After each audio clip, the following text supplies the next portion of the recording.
Il y a dans l'islamique mysticisme une vérité que beaucoup ont négligée. La création entière d'Allah subhanahu wa ta'ala est remplie de signes, et même les plantes ont un rôle spirituel profond. Les savants expliquent que certaines plantes, mentionnées dans le Quranic Mysteries ou dans les hadiths authentiques, possèdent non seulement des bienfaits physiques, mais aussi une force invisible pour protéger la maison contre les influences des shaitans. Lorsque le prophète Muhammad sallallahu alayhi wa sallam recommandait une plante, ce n'était pas seulement pour son parfum ou sa beauté, mais pour un secret spirituel qui se cache derrière. Cette connaissance, souvent ignorée dans notre époque moderne, faisait partie de l'occult knowledge in Islam que les générations pieuses connaissaient et appliquaient. Imagine-toi entrer dans une maison où cette plante bénie est présente. L'atmosphère y est paisible, les tensions disparaissent, et même les pensées négatives semblent s'évanouir. Ce n'est pas de la superstition, c'est une science spirituelle transmise par les prophètes et confirmée par les érudits. Les bienfaits de cette plante ne se limitent pas à un parfum agréable. Dans le cadre du Spiritual Awakening, elle agit comme un rappel constant que chaque élément créé par Allah subhanahu wa ta'ala a un but précis. Les Hidden Truths de la nature nous invitent à observer, à méditer et à comprendre que les shaitans n'aiment pas les lieux où le dhikr d'Allah est présent, et cette plante, bénie par la recommandation prophétique, est un dhikr vivant. Les Prophecies and Signs enseignent que les anges aiment les endroits purs, lumineux et parfumés, tandis que les esprits mauvais préfèrent l'impureté et l'odeur de la négligence.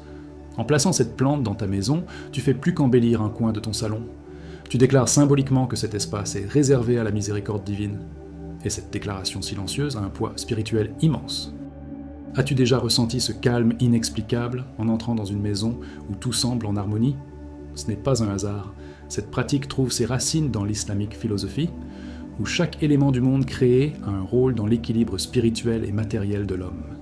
Les Mysterious Events Explained Through Islam relatent que certains compagnons du prophète Muhammad sallallahu alayhi wa sallam prenaient le soin de cultiver ou de garder cette plante près d'eux, surtout dans les lieux de prière. Leur foi était telle qu'ils savaient que la protection d'Allah passe parfois par des moyens simples mais puissants. Il est fascinant de voir comment, dans le passé, les musulmans vivaient en parfaite harmonie avec la nature, sachant utiliser chaque feuille, chaque parfum, pour renforcer leur lien avec Allah. Aujourd'hui, alors que la technologie domine notre quotidien, nous avons tendance à oublier que le remède à beaucoup de nos troubles spirituels se trouve juste sous nos yeux, dans un pot, sur notre balcon ou dans notre jardin. Ce lien entre la plante bénie et la protection contre les shaitans est également soutenu par des récits dans le Quranic Mysteries. Dans certaines traditions, il est dit que les maisons où l'on néglige la propreté, le parfum et la lumière sont des lieux où les shaitans se sentent à l'aise. Inversement, les lieux où l'on entretient la pureté attirent la miséricorde d'Allah et la présence des anges. En cultivant cette plante, tu fais plus qu'un acte décoratif. Tu engages une bataille silencieuse contre les influences invisibles. Et ce qui est remarquable, c'est que cette pratique ne demande ni argent, ni grand effort, seulement la volonté d'obéir à un conseil prophétique et d'ouvrir ta maison à la lumière divine. Ce geste est une petite clé qui ouvre une grande porte. Alors, pourquoi cette plante est-elle si spéciale ? Parce qu'elle est un symbole de discipline spirituelle. Dans le cadre de l'occulte knowledge in Islam, elle agit comme un rappel physique que la foi doit se manifester dans chaque aspect de notre vie, y compris dans ce que nous choisissons de garder autour de nous. Beaucoup cherchent des amulettes compliquées ou des rituels mystérieux pour se protéger, mais oublient que le prophète Muhammad sallallahu alayhi wa sallam a déjà donné des moyens simples, sûrs et bénis. Et ce qui est simple est souvent ce qu'il y a de plus puissant. Ainsi, posséder cette plante n'est pas un acte anodin. C'est une déclaration silencieuse de loyauté envers les enseignements prophétiques et une arme contre l'ombre invisible qui guette chaque foyer. Dans le prochain point, je te révélerai comment cette plante agit concrètement sur le plan spirituel pour repousser les shaitans et pourquoi même son parfum est une arme subtile contre eux. Dans l'islamique mysticisme, chaque odeur, chaque vibration et chaque couleur ont un effet subtil sur l'âme et sur les forces invisibles qui circulent autour de nous.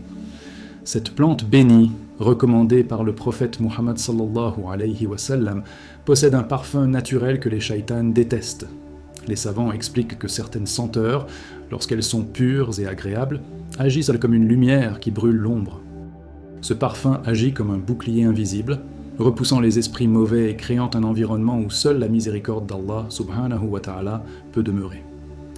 Dans le Quranic Mysteries, nous apprenons que le bien et le mal ne peuvent coexister dans le même espace purifié.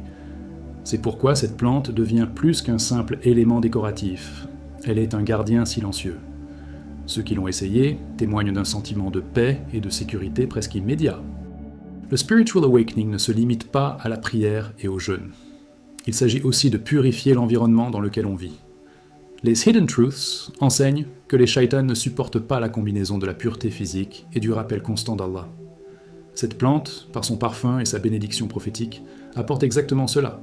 Imagine que chaque fois que tu entres dans ta maison, l'air est imprégné de cette fragrance douce et pure.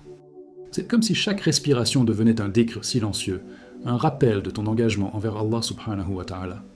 Dans les Prophecies and Signs, il est dit que les anges aiment les maisons parfumées de manière naturelle, car elles reflètent la propreté et la discipline des croyants. Les shaitans, au contraire, trouvent ces lieux insupportables et fuient. Les maîtres de l'islamique philosophie affirment que cette plante agit aussi par sa présence physique. Sa forme, ses feuilles, sa couleur vivante sont des signes de vie et de bénédiction. Dans les Mysterious Events Explained Through Islam, on trouve des récits où des familles ont constaté que leur atmosphère changeait simplement en introduisant cette plante dans leur foyer. Des tensions disparaissaient, des disputes diminuaient et une harmonie nouvelle s'installait. Ce n'est pas de la magie, c'est l'effet naturel de la baraka. La baraka, cette bénédiction qui émane des choses recommandées par le prophète Muhammad sallallahu alayhi wa sallam, est un trésor que nous sous-estimons souvent. La baraka attire la lumière, et la lumière chasse les ténèbres, visibles ou invisibles. Sur le plan pratique, il est important de comprendre que cette plante ne remplace pas la prière, le dhikr ou la récitation du Coran. Elle agit comme un complément, une protection supplémentaire, mais la véritable force vient toujours de l'obéissance à Allah et de la mise en pratique des enseignements prophétiques. L'Occult Knowledge in Islam nous rappelle que les moyens matériels et spirituels doivent travailler ensemble. En plaçant cette plante chez toi, tu montres que tu es attentif aux recommandations prophétiques dans les moindres détails. Et ces détails, même s'ils semblent insignifiants, font souvent la différence entre une maison envahie par le désordre spirituel et une maison protégée par la lumière. Ce qui rend cette plante encore plus spéciale, c'est qu'elle n'agit pas uniquement sur le plan spirituel, mais aussi sur notre état émotionnel. Les savants disent que les shaitans exploitent les émotions négatives pour s'infiltrer dans nos vies.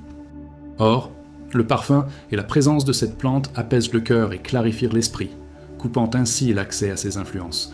C'est une arme subtile mais puissante dans la lutte quotidienne contre le mal. Dans le prochain point, nous verrons comment choisir, entretenir et placer cette plante dans ta maison pour maximiser ses effets selon les conseils des érudits et les pratiques des pieux prédécesseurs. Dans l'islamique mysticisme, l'emplacement d'un objet ou d'une plante dans une maison n'est jamais choisi au hasard. Chaque endroit a une énergie, une vibration. Et cette plante bénie, recommandée par le prophète Muhammad sallallahu alayhi wa sallam, doit être positionnée là où elle peut jouer pleinement son rôle spirituel. Les savants conseillent de la placer près de l'entrée principale, afin que son parfum et sa présence soient dans le premier élément qui accueille les visiteurs, et surtout les anges. Selon le Quranic Mysteries, les portes et les fenêtres sont des points d'entrée non seulement pour les gens, mais aussi pour les influences invisibles. En plaçant cette plante à ces endroits, on établit un gardien discret mais puissant, une barrière naturelle contre les shaitans. Les Prophecies and Signs nous enseignent que les endroits où l'on pratique le dhikr et la prière sont aussi des lieux idéaux pour cette plante. Si tu as un espace dédié à la prière, pose-la à proximité du tapis. Sa fragrance constante rappellera ton intention de garder cet endroit pur et béni. Dans le cadre du Spiritual Awakening, cette action renforce le lien entre le cœur, la maison et Allah subhanahu wa ta'ala. Les Hidden Truths montrent que les shaitans n'aiment pas s'approcher des zones où la lumière spirituelle est concentrée, et la combinaison de la récitation, du parfum et de la propreté crée une atmosphère qu'ils ne peuvent pas supporter. L'islamique philosophie insiste aussi sur l'importance de l'entretien. Une plante négligée, desséchée ou poussiéreuse perd une partie de sa force symbolique et spirituelle. Dans les Mysterious Events Explained Through Islam, il est rapporté que la négligence des objets bénis ou recommandés peut réduire leur impact et même attirer l'effet inverse. Au lieu d'inspirer la baraka, ils deviennent un signe de négligence. Ainsi, arrose-la régulièrement. Assure-toi qu'elle reçoive suffisamment de lumière naturelle et veille à ce que son parfum reste vif. C'est un acte d'adoration indirect, car entretenir ce qu'Allah et son messager ont recommandé fait partie de l'obéissance. Il existe également une sagesse dans la répétition visuelle. En plaçant plusieurs de ces plantes dans différentes pièces, surtout les chambres et les espaces de repos, tu crées une présence constante de cette bénédiction. L'occult knowledge in Islam nous enseigne que les rappels constants, qu'ils soient visuels ou auditifs, ont un effet profond sur l'âme et sur l'environnement. Chaque fois que ton regard se pose sur cette plante, c'est comme un rappel silencieux. Allah me protège. Et cette certitude, à elle seule, repousse de nombreuses formes de mal. Enfin, souviens-toi que la position physique de la plante n'était qu'un aspect de sa force. La vraie puissance réside dans l'intention. Lorsque tu la places, formule une niya claire. Ô Allah, fais que cette plante soit un moyen de protection pour ma maison et un rappel constant de ton souvenir. Cette intention, combinée à la pratique régulière du dhikr et de la récitation du Coran, crée une barrière que les shaitans ne peuvent franchir. Dans le prochain point, nous explorerons les récits des pieux prédécesseurs qui utilisaient cette plante et comment leur expérience peut inspirer notre pratique aujourd'hui. Les Mysterious Events Explained Through Islam rapportent de nombreuses histoires fascinantes sur la manière dont les pieux prédécesseurs utilisaient cette plante bénie pour préserver la pureté spirituelle de leur foyer. L'islamic mysticisme enseigne que ces récits ne sont pas de simples anecdotes, mais des leçons vivantes destinées à guider notre spiritual awakening. Dans certaines régions du monde musulman, on raconte que des familles entières plaçaient cette plante à l'entrée de leur maison pendant les nuits bénies, comme Laylat al-Qadr, afin d'attirer les anges et éloigner les shaitans. Ces pratiques étaient accompagnées de dhikr constants et de récitation de sourates protectrices, créant ainsi un environnement imprégné de lumière et de sérénité. Un récit célèbre mentionne un compagnon du prophète Muhammad sallallahu alayhi wa sallam qui, après avoir reçu ce conseil, fit de cette plante un élément permanent de sa maison. Les hidden truths que les savants en ont tirés sont profondes. Ce geste symbolisait la vigilance spirituelle et la reconnaissance que chaque détail de la vie du croyant peut être orienté vers l'adoration.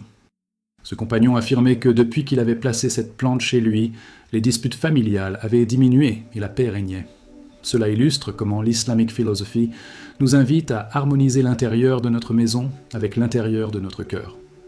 Dans les Prophecies and Signs, il est aussi rapporté que certains saints et érudits, connus pour leur piété, entretenaient ces plantes dans leur jardin et en offraient aux autres comme signe d'amitié et de protection spirituelle.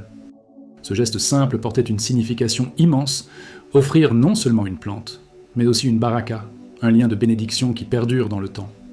Ces échanges renforcèrent la fraternité musulmane et rappelaient à chacun l'importance d'un environnement pur et béni. L'occult knowledge in Islam révèle également que cette plante était parfois utilisée dans des moments de grande épreuve. Par exemple, lorsqu'un village faisait face à des phénomènes inquiétants, bruits étranges, tensions inexplicables, maladies soudaines, les anciens conseillaient aux habitants de placer cette plante dans leur foyer et de réciter des versets précis du Coran, comme Ayat al-Kursi, Sourate 255, afin de purifier l'atmosphère.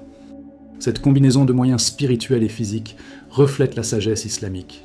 Utiliser ce qu'Allah subhanahu wa ta'ala a mis à notre disposition, tout en plaçant notre confiance totale en lui.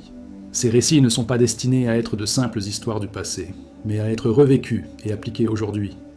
Dans un monde où les distractions et les influences négatives sont partout, renouer avec ces pratiques peut transformer nos maisons en forteresses spirituelles. Dans le prochain et dernier point, nous verrons comment intégrer cette plante dans une routine quotidienne de protection et de purification, afin que sa présence devienne une source continue de baraka et de sérénité. L'islamic mysticisme nous enseigne que la protection spirituelle est plus efficace lorsqu'elle devient une habitude constante plutôt qu'un acte occasionnel. Posséder cette plante bénie, recommandée par le prophète Muhammad sallallahu alayhi wa sallam, est un premier pas. Mais pour maximiser ses effets, il faut l'intégrer dans une routine quotidienne. Dès le matin, lorsque tu ouvres les yeux, adresse un dhikr à Allah subhanahu wa ta'ala et approche-toi de la plante pour sentir son parfum. Cette simple action connecte ton premier souffle de la journée avec la pureté et la baraka. Les Hidden Truths montrent que commencer la journée par un acte de conscience spirituelle influence tout le reste de nos actions.